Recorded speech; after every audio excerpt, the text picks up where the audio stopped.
اول تو دوستوں بزرگوں پوری ہی زندگی جو بہت قیمتی ہے، جو اللہ تعالیٰ نے ہمیں 60-70 سال کی زندگی مرحمت فرمائی، یہی بہت قیمتی ہے۔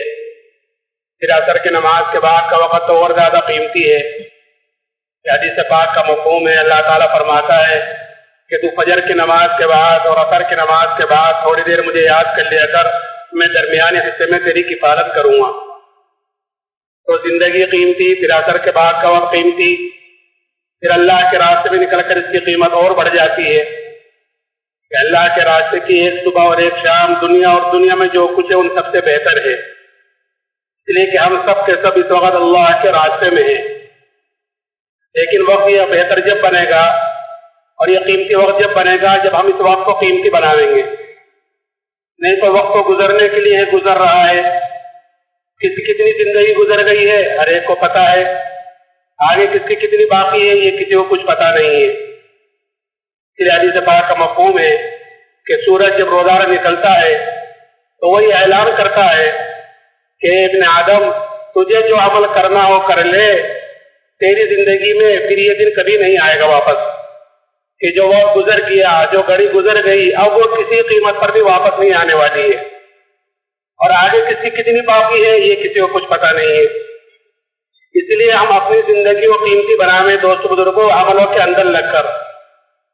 اعمال وہ ہوتے ہیں کہ انسان جو 24 گھنٹے کی زندگی میں جو کام کرتا ہے وہ اس کے اعمال کہلاتے ہیں۔ یہ اعمال ہمارے بدن سے نکلنے والے صحیح ہو جائیں، اس کے لیے یہ ساری محنت ہے کہ ہمارے بدن سے نکلنے والے 24 گھنٹے کے جو اعمال ہیں، کھانے پینے کا عمل، سونے جاگنے کا عمل، شادی بیاہ کا عمل، تجارت کا، ملاقاتوں کا، جہاں آدمی جو کام کر رہا ہے وہ اس کے اعمال کہلاتے ہیں۔ کہ یہی اعمال غیر بھی کرتے ہیں، جیسا کام غیر بھی کر رہے ہیں، اور یہی چیز مسلمان بھی کر رہا ہے۔ فرق اتنا ہے اس کے اور ہمارے کام میں، ان کے اور ہمارے اعمال میں، کہ ہمیں اعمال کا طریقہ بتلایا گیا ہے کہ جناب رسول اللہ صلی اللہ علیہ وسلم کی زندگی گزارنے کا جو طریقہ لے کر آئے ہیں کہ وہ طریقہ، کہ اس طریقے کے مطابق ہماری زندگی ہو جائے، یہ ہمیں بتلایا گیا ہے۔ لقد کان لکم فی رسول اللہ اسوۃ حسنہ، کہ تمہارے لیے زندگی گزارنے کا جو بہترین نمونہ ہے وہ تمہارے پیارے نبی کی زندگی ہے، کہ کل قیامت کے دن ہر ایک کو ہم اس نمونے کے مطابق دیکھیں گے۔ تو اس لیے میرے محترم بزرگوں دوستو، ہمیں اپنے اعمال کو صحیح کرنا ہے نبی کے طریقے کے مطابق چل کر۔ دوستو بزرگوں، بات یہ ہے کہ اللہ تعالیٰ نے ہر انسان کے ساتھ 2 نسبتیں لگا رکھی ہیں، اور نسبت جتنی بڑی ہوتی ہے، نسبت جتنی اونچی ہوتی ہے، ذمہ داری بھی اتنی ہی بڑی ہوتی ہے، اتنی ہی اونچی ہوتی ہے۔ مثال کے طور پر ایک آدمی ہے، اس کا ایک بیٹا ہے، وہ درزی ہے، تو بیٹے کی نسبت باپ کی طرف درزی کی حیثیت سے ہے کہ درزی کا بیٹا ہے، تو اس بیٹے کے اوپر جو ذمہ داری آئے گی وہ اس کے اعتبار سے آئے گی۔ کوئی انجینئر ہے، کوئی ڈاکٹر ہے، کوئی وکیل ہے، کوئی دھوبی ہے، اس کا بیٹا ہے تو اس کی نسبت اس کی طرف لگائی جائے گی کہ دھوبی کا بیٹا ہے، درزی کا بیٹا ہے، وکیل کا بیٹا ہے، تو نسبت اس کی طرف لگی ہوئی ہے، تو اس بیٹے کے اوپر جو ذمہ داری آئے گی وہ اس کے اعتبار سے آئے گی کہ جتنی اونچی نسبت، جتنی بڑی نسبت ہوتی ہے۔ ایسے ہی ایک لڑکا کہ بادشاہ کا بیٹا ہے تو اس کی نسبت بادشاہ کی طرف کی گئی ہے کہ بادشاہ کا بیٹا ہے، شہزادہ ہے، تو یہ بڑی نسبت ہے، تو اس کے اوپر جو ذمہ داری آئے گی وہ پورے ملک کے اعتبار سے آئے گی۔ بادشاہ کا بیٹا ہے، نسبت بڑی ہے۔ میں نے عرض کیا کہ نسبت جتنی بڑی ہوتی ہے، ذمہ داری بھی پھر اتنی ہی بڑی ہوتی ہے۔ تو ہر انسان کے ساتھ 2 نسبتیں لگی ہوئی ہیں، جب وہ پیدا ہوا اس وقت سے لے کر کہ فوراً اس کے ساتھ 2 نسبتیں آ گئی ہیں۔ کہ پہلی نسبت کہ سب سے پہلے یہ انسان اللہ کا بندہ ہے، عبداللہ، کہ ہر انسان سب سے پہلے اللہ کا بندہ ہے، کہ اللہ کا بندہ ہونے کے ناطے جو اس کے اوپر ذمہ داری آئی ہے کہ یہ انسان اپنی ذات سے دیندار بن کر زندگی گزارے، کہ میری زندگی میں کیسے دین آئے اس کی فکر کرے، کہ بندہ سچا بندہ بن کر زندگی گزارے۔ نسبت لگی ہوئی ہے اللہ کی کہ ہر انسان اللہ کا بندہ ہے۔ دوسری نسبت کہ ہر انسان جناب رسول اللہ صلی اللہ علیہ علیہ وسلم کا امتی ہے. تو امتی ہونے کی نسبت جو اس کے اوپر ذمہ داری آئی ہے کہ وہ یہ ہے کہ اپنی زندگیوں میں دین کو لاتے ہوئے دوسروں کی فکر کرے. یہ ذمہ داری بھی دے کر گئے ہیں حجۃ الوداع میں، بلغوا عنی ولو آیا، کہ دوسروں تک پہنچاؤ اگرچہ ایک ہی آیت کیوں نہ ہو، یعنی چھوٹی بات کیوں نہ ہو دین کی، کہ وہ دوسروں تک پہنچاؤ. یہ ذمہ داری بھی ہم پر ہے. تو اگر کوئی انسان ان دونوں ذمہ داریوں کو دے کر چل رہا ہے تو دوستو بزرگوں، اللہ کیا اس کی حیثیت ہے، اللہ کیا اس کا مقام ہے، اللہ کیا اس کی قدر و قیمت ہے. اور اگر کوئی ان دونوں ذمہ داریوں کو پورا نہیں کر رہا ہے کہ اپنے طرف سے بھی غفلت ہے، دوسروں کی طرف سے بھی غفلت ہے، دونوں ذمہ داری کو پورا نہیں کر رہا ہے، تو اتنا ہی اللہ کیا ہو بے حیثیت ہے، اتنا ہی اللہ کیا ہو بے قیمت ہے. اور اگر دوستو بزرگوں، کیونکہ نسبت جو ہے اور ذمہ داری جو ہے، اگر کوئی ایک ذمہ داری کو پورا کرے اور ایک کو پورا نہ کرے تو یہ بھی پکڑ کا ذریعہ بنتی ہے. دونوں ذمہ داریاں ہیں، اگر ایک کو پورا کر رہا ہے ایک کو پورا نہیں کرتا تو یہ بھی پکڑ کا ذریعہ ہے کہ اپنی ذات سے جو دیندار ہے، الحمدللہ نماز بھی ہے، روزہ بھی ہے، اللہ کے راستے میں نکلنا بھی ہے، کہ اپنی اپنی فکر ہے، دوسروں کی فکر نہیں ہے، اپنی عبادت اپنی ساری چیزیں، لیکن دوسروں کی فکر نہیں ہے کہ یہ ایک ذمہ داری کو پوری کر رہا ہے، لیکن ایک ذمہ داری کا پورا کرنا اس کے لیے بھی نقصان جو ہے پکڑ کا ذریعہ بنے گی. اس بات کا مفہوم ہے، ایک مرتبہ اللہ تعالیٰ نے حضرت جبرائیل کو حکم دیا کہ جبرائیل فلاں بستی پر جاؤ اور اس بستی کو اوپر تک اٹھاؤ اور اوپر تک اٹھا کر اس کو نیچے واپس دے کر مار دو. حضرت جبرائیل نے عرض کیا کہ اللہ، اس میں تو ایک طرح فلاں بندہ ہے جو تیری عبادت کرتا ہے، تیری عبادت میں لگا رہتا ہے، تیرے احکامات کو پورا کرتا ہے. اللہ نے فرمایا کہ اس کے سمیت اس بچے کو اٹھاؤ اور اس کے سمیت پٹک دو. کیوں؟ اس لیے کہ میرے احکامات ٹوٹ رہے تھے دنیا میں، میری نافرمانیاں ہو رہی تھی اور اس کے ماتھے پر بل تک نہیں آیا، وہ اپنی عبادت میں لگا رہا. یہ ذمہ داری سے پوری کی کہ اپنی ذات سے دیندار تھا کہ اس کے سمیت اس بچے کو اٹھاؤ اور اس کے سمیت پٹک دو. ایک ذمہ داری کو پوری کر رہا تھا. اچھا، اگر کوئی دوسری کے لیے ساری چیزیں ہوں، ساری دعوت، سارے مشورے، سارے اصول، ساری چیزیں، ساری تقاریر دوسروں ہی کے لیے، اور اپنے طرف سے غفلت برتے، اپنی زندگی دین سے دور ہو، عبادات سے دور ہو، تو پھر یہ بھی پکڑ کا ذریعہ بنے گی، باوجود اس کے کہ وہ ایک ذمہ داری پوری کر رہا ہے کہ تقاریر کے ذریعے یا دوسری چیزوں کے ذریعے کہ اپنی بات دوسروں تک پہنچا رہا ہے، یعنی دین کی بات پہنچا رہا ہے، لیکن خود عمل سے خالی ہے، تو یہ بھی پکڑ کا ذریعہ بنے گی. حدیث پاک کا مفہوم ہے کہ جب جنتی جنت میں چلے جائیں گے اور دوزخی دوزخ میں چلے جائیں گے تو بعض اہل جنت اہل دوزخ سے جا کر پوچھیں گے کہ تم دوزخ میں کیسے آ گئے ہو؟ ہم تو جو جنت میں گئے ہیں وہ تمہاری باتوں پر عمل کرنے کی وجہ سے گئے ہیں. تم ہمیں نماز کو، روزوں کو، تم ہمیں دین بتلاتے تھے، تم ہمیں آخرت اللہ رسول بتلاتے تھے، اس پر ہم نے عمل کیا ہے تو اس کی وجہ سے ہم جنت میں گئے ہیں، تم دوزخ میں کیسے آئے؟ تو وہ کہیں گے کہ ہم تم کو تو کہتے تھے لیکن خود عمل نہیں کرتے تھے. ایک ذمہ داری تو پوری کر رہے تھے کہ دوسروں تک تو بات پہنچا رہے تھے، لیکن خود کی زندگی عمل سے خالی تھی. اس لیے میرے محترم بزرگوں، دوستوں، ہمیں ان دونوں ذمہ داریوں کو ساتھ لے کر چلنا ہے. اس میں سب سے پہلی جو ذمہ داری ہے کہ انسان سب سے پہلے اپنے دین کی طرف سے فکر مند ہو کہ میری زندگی میں دین کیسے آوے. اور دوست بزرگوں، دین آتا ہے زندگیوں میں یقین کے راستے سے. جیسے اس کے اندر کا یقین ہوگا اس کے بدن سے نکلنے والے اعمال ویسے ہوں گے. اگر اندر کا یقین بنا ہوا ہوگا تو بدن سے نکلنے والے اعمال اس کے اعتبار سے ہوں گے. اور اگر خدا نخواستہ اندر کا بگاڑ ہوا، اندر یقین کی خرابی ہوئی، تو پھر بدن سے نکلنے والے اعمال اس کے اعتبار سے ہوں گے. اس لیے ہمیں بنیادی طور پر سب سے پہلے اپنے ایمان پر محنت کرنی ہے، یعنی اپنے اندر کے یقین کو بنانا ہے. ایمان پر محنت. آج حالانکہ ایمان یہ اللہ نے ہمیں سب سے بڑی نعمت مرحمت فرما رکھی ہے. سب سے بڑی نعمت جو ہمیں اللہ نے مرحمت فرمائی ہے وہ ایمان کی دولت ہے. انعامات تو اللہ تعالیٰ کے بے شمار ہیں. یہ قرآن کہتا ہے وَإِن تَعُدُّوا نِعْمَتَ اللَّهِ لَا تُحْصُوهَا، کہ اللہ تعالیٰ کے انعامات تو اتنے ہیں کہ اگر تم اللہ کی نعمتوں کو گننا چاہو، شمار کرنا چاہو، تو تم اللہ کی نعمتوں کو گن نہیں سکتے، شمار نہیں کر سکتے. اتنے انعامات اللہ تعالیٰ کے ہمارے اوپر، قدم قدم پر، سانس سانس پر اللہ تعالیٰ کی نعمتیں بارش کی طرح ہمارے اوپر اتر رہی ہیں اور اس چیز کا احساس بھی نہیں ہے. اور ایسی ایسی نعمتیں ہیں کہ اللہ کی ایک نعمت بڑی نعمت ہوتی ہے لیکن ہمارا دھیان ادھر نہیں جاتا کہ یہ بھی اللہ کی نعمتوں میں تو کوئی نعمت ہے. اس لیے کہ نعمت کی قدر آدمی کو اس وقت ہوتی ہے جب وہ چیز ہاتھ سے نکل جاتی ہے. جب تک کوئی چیز آدمی کے ہاتھ میں ہوتی ہے اس کی قدر و قیمت کا اندازہ نہیں ہوتا. اس لیے حضور حضرت صلی اللہ علیہ وسلم نے فرمایا کہ 5 چیزوں کی قدر کرو 5 چیزوں سے پہلے پہلے. اللہ نے 5 نعمتیں دی ہیں تو ان کی قدر کرو 5 چیزوں سے پہلے پہلے. حضور حضرت صلی اللہ علیہ وسلم کے جملے چھوٹے ہوتے ہیں لیکن جامع ہوتے ہیں. 5 چیزوں کی قدر 5 چیزوں سے پہلے پہلے. فرمایا کہ جوانی کی قدر کرو بڑھاپے سے پہلے پہلے.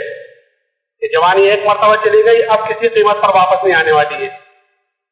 جوانی کی قدر کہ جوانی کی عبادت اللہ کا مقبول ہے. کیوں؟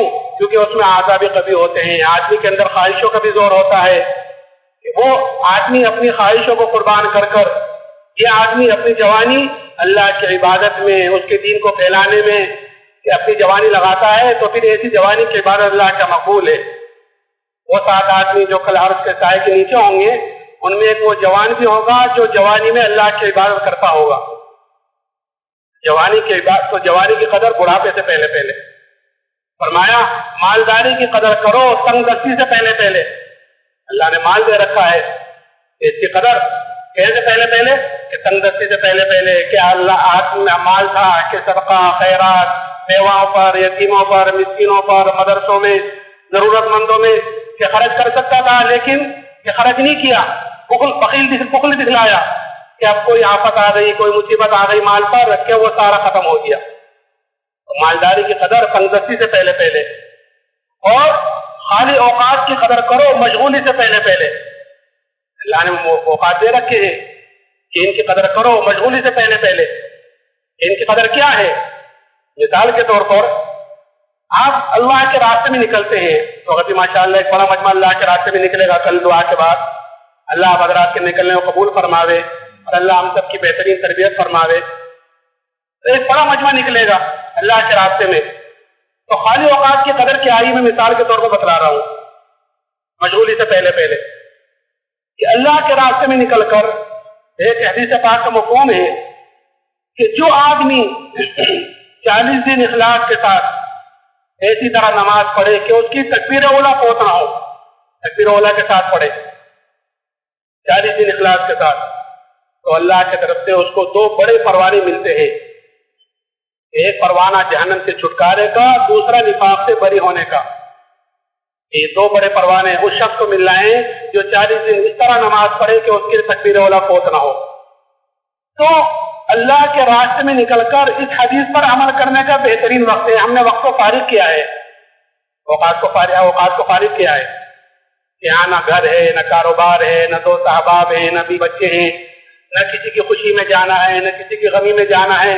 ہر وقت مسجد ہی میں رہنا ہے. گشتوں کے لیے نکلے ہیں ملاقاتوں کے لیے نکلے ہیں پھر واپس مسجد میں آ گئے. کھانا پینا سونا جاگنا یہ سارا کام مسجد میں ہو رہا ہے. کہ اس حدیث پر عمل کرنے کا یہ بہترین وقت ہے کہ وقت کو فارغ کیا ہے. اگر دوستو بزرگوں اس حدیث پر یہاں عمل نہ ہوا تو گھر جا کر اس حدیث پر عمل کرنا مشکل ہو جائے گا. کیوں؟ کیونکہ گھر میں مشغولی ہے کاروبار ہے بیوی بچے ہیں دوست احباب ہیں کسی کی خوشی میں گئے کسی کی غمی میں گئے کہ 38 دن تک جماعت سے نماز پڑھی کہ ایک دن کی رکعت ایک نماز نکل گئی ایک رکعت نکل گئی کہ اس فضیلت سے تو محروم ہو گیا. یہ میں نے مثال کے طور پر تو خالی اوقات کی قدر مشغولی سے پہلے پہلے اور کہ صحت کی قدر کرو بیماری سے پہلے پہلے اور زندگی کی قدر کر لو موت سے پہلے پہلے. میں نے عرض کیا کہ اس پوری 5 چیزوں میں پوری زندگی کا خلاصہ آ گیا. میں کہا نا کہ حضور حضرت صلی اللہ علیہ وسلم کے جملے چھوٹے ہوتے ہیں لیکن جامع ہوتے ہیں. کہ پوری زندگی کا خلاصہ ان 5 چیزوں میں آ گیا. میں عرض کر رہا تھا کہ انعامات اللہ تعالیٰ کے بے شمار اور نعمتوں کی قدر جب ہوتی ہے جب وہ چیز ہاتھ سے نکل جاتی ہے. جب تک کوئی چیز آدمی کے ہاتھ میں ہوتی ہے اس کی قدر و قیمت کا اندازہ نہیں ہوتا. کہ جب وہ چیز ہاتھ سے نکل جاتی ہے تو پتہ چلتا ہے کہ میں کتنی بڑی خیر سے محروم ہوا ہوں. دوستو بزرگوں پھر یہی نہیں یہ جو اللہ تعالیٰ نے ہمیں انعامات دے رکھے ہیں تو یہ خالی اس کے لیے نہیں ہے کہ ہم اپنی مرضی کے مطابق ان کو جہاں چاہیں جگہ چاہیں ان نعمتوں کو خرچ کر کر آ جائیں اور جس طرح کی چاہے اس کو ان نعمتوں کو کر کر آ جائیں کہ نہیں، یہ انعامات اللہ تعالیٰ نے ہمیں دے رکھے ہیں. پھر ان تمام نعمتوں کا کل قیامت کے دن ہر آدمی سے سوال بھی ہوگا، پوچھا جائے گا یہ جو نعمتیں دی تھی تم نے اس سے کیا کام کیا ہے. ثم لتسألن یومئذ عن النعیم، کہ کل قیامت کے دن تم سے نعمتوں کے بارے میں ضرور سوال ہوگا. کن نعمتوں کے بارے میں پوچھا جائے گا؟ کہ یہاں تک آیا ہے کہ ٹھنڈا پانی ہمیں ملا ہے تو یہ ٹھنڈا پانی بھی اللہ کی نعمتوں میں سے ایک نعمت ہے، کہ اس کے بارے میں بھی سوال ہوگا. درخت سایہ حاصل کیا ہے دھوپ سے بچنے کے لیے، گرمی سے بچنے کے لیے، کہ یہ بھی اللہ کی نعمتوں میں سے ایک نعمت ہے، کہ اس کے بارے میں بھی سوال ہوگا. ہر نعمت کے بارے میں سوال ہوگا. اسی لیے حضور اقدس صلی اللہ علیہ وسلم نے پیدائش سے لے کر موت تک ہر موقع کی دعا بھی بتلائی ہے اور ہر نعمت کے استعمال کا طریقہ بھی بتلایا ہے. اگر ہماری وہ چیزیں اس طریقے کے مطابق استعمال ہو رہی ہیں، اس طریقے پر کرنے کو بتلایا گیا ہے، تو دوستو بزرگوں، یہ نعمت ہمارے لیے خیر کا ذریعہ بنے گی، ہمارے لیے کامیابیوں کا ذریعہ بنے گی. اور اگر یہ نعمتیں اس طریقے پر استعمال نہیں ہو رہی ہیں جس طریقے پر استعمال کرنے کو بتلایا گیا ہے، تو دوستو بزرگوں، ہر نعمت کل قیامت کے دن پکڑ کا ذریعہ بنے گی. ہر نعمت اللہ تعالیٰ حدیث میں آتا ہے کہ آدمی کا قدم اپنی جگہ سے نہیں ہو سکتا جب تک اس سے 4 سوال 4 باتیں نہ پوچھی جائیں. زندگی کہاں گزاری ہے، جوانی کہاں گزاری ہے، مال کہاں سے کمایا، حلال کمایا، حرام کمایا، جائز کمایا کہ ناجائز کمایا. جائز کمایا میرا ہو گیا، میں چاہوں جہاں چاہوں جس طرح چاہوں خرچ کروں، کہ نہیں پھر اس کو خرچ کیسے کیا اور جو جانتے تھے اس پر کیا عمل کیا. ساری چیزیں ہیں، اللہ نے نعمتیں دے رکھی، ہر آدمی جانتا ہے. تو اسی لیے حضور اقدس صلی اللہ علیہ وسلم نے ہر نعمت کے استعمال کا طریقہ بتلایا ہے. اگر اس چیز طریقے پر وہ چیز ہو رہی ہے تو اللہ کا کامیابی ہے. اسی لیے ایک مرتبہ سب گرمی میں دوپہر کے وقت حضرت ابو بکر صدیق رضی اللہ تعالیٰ عنہ مسجد میں تشریف لائے. تھوڑی دیر میں حضرت عمر رضی اللہ تعالیٰ عنہ آئے. تو حضرت عمر نے حضرت ابو بکر رضی اللہ تعالیٰ عنہ سے پوچھا کہ ابو بکر گرمی ہے، دوپہر کا وقت ہے، تم یہاں پر؟ کہ عمر بھوک کی سختی مجھے باہر لے کر آئی ہے، بھوک کی شدت باہر لے کر آئی ہے. اچھا تم کس لیے آئے ہو؟ کہ ابو بکر میں بھی اسی لیے باہر آیا ہوں، بھوک کی سختی مجھے بھی باہر لے کر آئی ہے. یہ دونوں باتیں کر رہے تھے کہ اتنے میں جناب رسول اللہ صلی اللہ علیہ وسلم تشریف لائے اور آپ نے ان دونوں سے پوچھا کہ گرمی ہے، دوپہر کا وقت ہے، تم دونوں کیا رسول اللہ بھوک کی شدت باہر لے کر آئی ہے؟ آپ نے فرمایا قسم الذات علی کی جس کے قبضے میری جان ہے، میں بھی اسی لیے باہر آیا ہوں. یہ تینوں حضرات باتیں کرتے ہوئے ایک صحابی حضرت ابو ایوب انصاری رضی اللہ تعالیٰ عنہ ان کے مکان پر تشریف لے گئے. وہ صحابی تو گھر میں نہیں تھے، گھر والوں نے اہلاً و سہلاً کہا، بٹھایا. تھوڑی دیر میں وہ صحابی آئے اور اپنے ساتھ کھجوروں کا بڑا سارا خوشہ توڑ کر لائے، اللہ کے حضرات کے سامنے پیش کیا. حضور نے فرمایا کہ اس میں سے پکی پکی لاتے ساری کیوں لائے؟ کہ یا رسول اللہ ساری سے لے کر آئے ہیں جو آپ کو پسند آپ نوش فرمانے، کچی پکی تر خشک. ان حضرات سے اتنے کھجور نوش فرمائی. ان صحابی نے ایک بکری کے بچے کو ذبح کیا اور کچھ کو بھونا، کچھ کو پکایا، اللہ کے حضرات کے سامنے پیش کیا. پھر حضرت صلی اللہ علیہ وسلم نے ایک روٹی کے ٹکڑے پر ایک گوشت کا ٹکڑا رکھ کر حضرت ابو ایوب انصاری کو دیا اور یہ فرمایا کہ یہ فاطمہ کو دے کر آؤ، اس نے بھی کئی دنوں سے ایسی کوئی چیز نہیں کھائی. وہ صحابی تو لے کر چلے گئے. یہ تینوں یہ کھانا نوش فرما رہے تھے اور آپ کی آنکھوں سے آنسو بہ رہے تھے، آپ رو رہے تھے اور روتے ہوئے آپ نے فرمایا کہ یہی وہ نعمتیں ہیں جن کا کل قیامت کے دن ہم سے سوال ہوگا، پوچھا جائے گا. اللہ نے گوشت کھلایا، روٹی کھلائی، اللہ نے کھجوریں کھلائی، کہ نعمتوں کے بارے میں پوچھا جائے گا ہم سے. جب آپ نے یہ بات فرمائی تو یہ بات ان دونوں ساتھیوں پر بڑی شوق گزری. یا رسول اللہ ایک چیز کی مشقت کے بعد، ایک چیز کی بھوک کے بعد حاصل ہوئی ہے کہ اس کے بارے میں بھی سوال ہوگا. آپ نے فرمایا ہاں اس کے بارے میں بھی سوال ہوگا. پھر آپ نے اس کے استعمال کا طریقہ بتلایا ہے جو میں بتلانا چاہ رہا ہوں کہ حضور حضرت صلی اللہ علیہ وسلم نے پیدائش سے لے کر موت تک ہر موقع کی دعا بھی بتلائی ہے، ہر موقع کا طریقہ بھی بتلایا ہے. پھر آپ نے فرمایا کہ جب شروع کرو تو بسم اللہ پڑھ کر شروع کرو اور جب کھا چکو تو الحمدللہ الذی هو اشبعنا وانا مارنا وافضل پڑھ لو گے تو پھر اس نعمت کی پکڑ سے بچ جاؤ گے. میرے محترم بزرگوں دوستوں عرض کر رہا تھا کہ انعامات اللہ تعالیٰ کے بے شمار ہیں لیکن ان تمام نعمتوں میں جو سب سے بڑی نعمت اللہ تعالیٰ نے مجھے اور آپ کو مرحمت فرمائی وہ ایمان کی دولت ہے، اس لیے کہ اللہ ہمیں کامیابی ناکامی کا دار و مدار کہ دنیا کی کسی چیز پر نہیں رکھا ہے، ان نعمتوں میں سے کسی پر نہیں رکھا ہے کہ اکثریت میں ہوں گے یا آپ اسباب زیادہ ہوں گے، یہ تجارت اچھی ہوگی یا اور چیزیں آپ کے پاس زیادہ ہوں گی، یہ نعمتیں زیادہ ہوں گی تو کامیاب ہوں گے، اور یہ چیزیں نہیں ہوں گی تو ناکام ہوں گے، کہ اس پر کامیابی ناکامی نہیں رکھی ہے۔ اللہ تعالیٰ نے کامیابی ناکامی کا دار و مدار کہ ایمان اور اعمال صالحہ پر رکھا ہے۔ کامیابی ناکامی کامیابی کی ضمانت ہے ایمان اور اعمال صالحہ۔ ایمان کے بغیر تو کوئی عمل قابل قبول ہے ہی نہیں، اور ایمان اعمال صالحہ نہیں ہے تو پھر کل قیامت کے دن اس کی سزا بھگتنی پڑے گی۔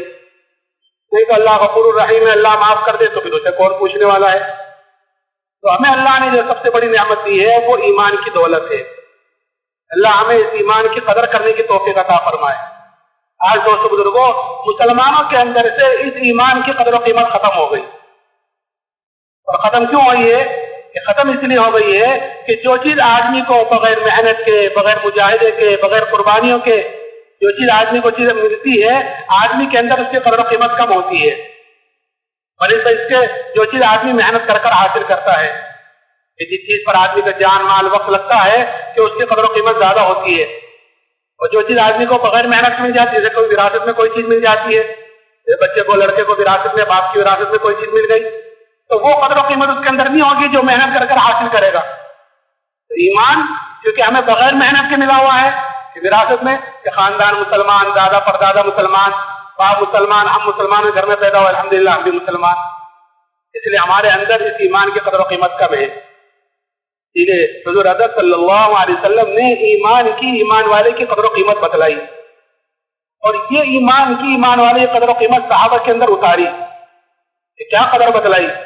یہ قدر بتلائی کہ جب تک ایمان والا اس دنیا میں موجود رہے گا، اللہ کی ہاں تمہاری یہ قدر ہے کہ جب تک اللہ اللہ ایک بھی کہنے والا موجود رہے گا، یعنی ایمان والا رہے گا، کہ اللہ تعالیٰ اس سات و زمین آسمان کے نظام کو باقی رکھے گا ایک ایمان والے کی وجہ سے۔ بس کروڑوں مسلمان ہیں الحمدللہ، کہ سب دنیا سے چلے جائیں اور ہم میں سے ایک باقی رہ جائے تو اس ایک کی وجہ سے اللہ تعالیٰ اس سات و زمین آسمان کے نظام کو باقی رکھے گا۔ یہ قدر بتلائیے، اور قیمت کیا بتلائی کہ اگر رائے کے دانے کے برابر بھی ایمان کو بچا کر لے گئے تو اللہ تعالیٰ اس دنیا سے 10 گنی بڑی جنت مرحمت فرمائے گا۔ اب جس کا ایمان جتنا اونچا ہوگا، جس کا ایمان جتنا اعلیٰ ہوگا، کہ کل قیامت کی پھر اس کی اتنی بڑی جنت ہوگی۔ تو یہ اللہ نے ہمیں دعوت تبلیغ والے جو کام دیا ہے، اللہ کے راستے میں جو نکالا جاتا ہے، وہ اپنے ایمان کو بنانے کے لیے نکالا جاتا ہے، اپنے اندر کے یقین کو بنانے کے لیے نکالا جاتا ہے، کہ جب اندر کا یقین صحیح ہوگا، اندر کا یقین بنے گا تو بدن سے نکلنے والے اعمال جاندار ہوں گے، اور اگر اندر کا یقین خراب ہوگا تو پھر بدن سے نکلنے والے اعمال خراب ہوں گے۔ تو یہ قدر و قیمت صحابہ کے اندر اتاری تھی، اور دوستو بزرگوں، یہ قدر و قیمت صحابہ کے اندر ایمان کی ایسی اتری کہ پھر صحابہ نے اس ایمان کے لیے کہ ہر تکلیف کو، ہر مصیبت کو، ہر آزمائش کو، اور جو بھی حالات آئے ان سب کو برداشت کیا ہے۔ کہ آدمی کے اندر جب کسی چیز کی قدر و قیمت اتر جاتی ہے تو آدمی اس کے لیے ہر تکلیف مصیبت کو برداشت کرتا ہے، اور آدمی اس کے لیے اپنی جان مال ساری چیز جھونک دیتا ہے، اس چیز کی قدر و قیمت اندر اتر جاتی ہے۔ صحابہ کے اندر یہ قدر و قیمت اتری تھی، اس لیے ہر تکلیف اور مصیبت کو برداشت کیا۔ ایک صحابی حضرت خباب بن عرد رضی اللہ تعالیٰ عنہ، ان سے ایک مرتبہ حضرت عمر رضی اللہ تعالیٰ نے پوچھا کہ خباب ان تکالیف کی تفصیل بتلاؤ جو ایمان کی وجہ سے تم پر آئی ہیں، جو حالات ایمان کی وجہ سے تم پر آئے ہیں ان کی تفصیل کو بتلاؤ۔ حضرت خباب نے فرمایا امیر المومنین آپ ذرا میری کمر دیکھیں۔ جب کمر دیکھی تو حضرت عمر نے فرمایا اے خباب ایسی کمر کسی کی نہیں دیکھی جیسی تمہاری ہے۔ حضرت خباب نے فرمایا امیر المومنین مجھے تو آگ کے انگاروں پر لٹا کر گھسیٹا جاتا تھا اور میری چربی سے، میرے خون سے وہ آگ بجھتی تھی، یہی کی وجہ سے، ایمان کی وجہ سے۔ ایک عورت کے غلام تھے، جب اس کو یہ پتا چلا کہ جناب رسول اللہ صلی اللہ علیہ وسلم سے ملتے ہیں تو سریے کو گرم کر کر اس سے ان کے بدن کو داغ دیتی تھی سزا کے طور پر، یہ تو ایمان سے پھر جائے نہیں تو اس سزا کو بھگتے۔ جیسے میں نے کہا آدمی کے اندر جب کسی چیز کی قدر و قیمت اتر جاتی ہے تو پھر آدمی اس کے لیے تمام حالات سے لڑ لیتا ہے، تمام پریشانیوں سے، دشواریاں کہ اس کے لیے برداشت کرنا آسان ہو جاتا ہے جس کی قدر و قیمت اندر اتر جاتی ہے. ایمان کی قدر و قیمت اتری ہوئی تھی، اس لیے ان حالات کا، ان مصیبتوں کا برداشت کرنا آسان ہوا. پھر اتنا ہی نہیں، جب فتوحات کا دروازہ کھلا اللہ کی طرف سے، اس لیے کہ مومن کی علامت بتلائی گئی ہے کہ مومن ایمان والا جو کام کرتا ہے، نماز پڑھی ہے، روزہ رکھا ہے، سردی گرمی دھوپ برداشت کی ہے اللہ کے لیے، اللہ کے راستے میں نکل کر، کہ جو بھی عمل کرتا ہے ایمان والا، کہ وہ اس کا بدلہ اس کو دنیا میں نہیں چاہتا، بلکہ اس کا بدلہ وہ آخرت میں چاہتا ہے. اس لیے کہ اس کو پتا ہے دنیا میں جو ملے گا وہ تھوڑا ملے گا اور وقتی ملے گا، آخرت کے اعتبار سے تھوڑا اور وقتی کہ موت تک. اور آخرت میں جو ملے گا عمل کا بدلہ وہ دنیا سے بہت زیادہ ملے گا اور ہمیشہ کے لیے ملے گا. اس لیے مومن اپنے نیک عمل کا بدلہ دنیا میں نہیں چاہتا، اور جو کام کرتا ہے کہ وہ اپنے اللہ کو راضی کرنے کے لیے کرتا ہے. کوئی دیکھ رہا ہے نہیں دیکھ رہا ہے، کوئی خوش ہے نہ خوش ہے، کہ اس کی پرواہ نہیں ہے کہ میرا اللہ مجھ سے راضی ہو جائے یہ اصل ہے، اس کے لیے کام کرتا ہے. ہاں، کہ اللہ کے معاملے میں کسی کی نہیں سنتا، میں تو اللہ کے لیے کر رہا ہوں. میں اپنی شادی بیاہ کہ میں تو مجھے طریقہ بتلایا گیا ہے جناب رسول اللہ صلی اللہ علیہ وسلم کا، کہ میں اس طریقے کے مطابق کر رہا ہوں، کہ میں زندگی گزار رہا ہوں اس طریقے کے مطابق کہ جس طریقے پر مجھے طریقہ زندگی گزارنے کو بتلایا گیا ہے. چاہے کوئی کچھ بھی کہتا رہے، مجھے اس کی کوئی پرواہ نہیں ہے کہ اللہ کا حکم ہے. ما آتاکم الرسول فخذوہ وما نہاکم عنہ فانتہوا، کہ جو کچھ تم کو تمہارے پیارے نبی صلی اللہ علیہ وسلم لے اسے لے لو، اور جس سے روکے اس سے رک جاؤ. میں نے کہا مومن اپنے نیک عمل کا بدل، اسی لیے حضور اقدس صلی اللہ علیہ وسلم نے حضرت ابو ذر سے فرمایا تھا کہ ابو ذر اللہ کے معاملے میں کسی ملامت کرنے والے کی ملامت کی پرواہ نہ کرنا، کسی ملامت کرنے والے کی ملامت کی پرواہ نہ کرنا. تو مومن اپنے نیک عمل کا بدلہ دنیا میں نہیں چاہتا، اور جو کام کرتا ہے کہ وہ اپنے اللہ کو راضی کرنے کے لیے کرتا ہے. اسی لیے جب فتوحات کا دروازہ کھلا تو یہی حضرت خباب جن کی تفسیر میں نے بتلائی کہ اس پر رویا کرتے تھے، کہیں کہیں ہماری تکلیفوں کا، ہماری مشقتوں کا بدلہ کہیں دنیا میں تو نہیں مل رہا ہے. اس لیے کہ حضور اقدس صلی اللہ علیہ وسلم نے جہاں ایمان کی، ایمان والے کی قدر و قیمت بتلائی، وہاں اس دنیا کی حیثیت بھی بتلائی، تاکہ ہم دنیا میں اتنا لگے جتنی اس کی ضرورت ہے. اس دنیا کی حیثیت بھی بتلائی. ایک مرتبہ آپ کا گزر ہوا اس کوڑے دار پر سے، ایک بکری کے بچے کو دیکھا جو کن کٹا ہوا، پھولا ہوا، سڑا ہوا، مرا ہوا، پڑا ہوا ہے. آپ نے پوچھا اپنے صحابہ سے کہ کوئی ہے جو اس کو ایک درہم میں خریدے؟ یا رسول اللہ خریدنا، اس کو تو کوئی ہبہ کرے اور ہدیہ دے تو بھی کوئی لینے کو تیار نہ ہو، اور یہاں سے تو آگے بڑھے جلدی ہے، بدبو آ رہی ہے. آپ نے فرمایا اللہ کے نزدیک دنیا اس سے کہیں زیادہ گئی گزری چیز ہے.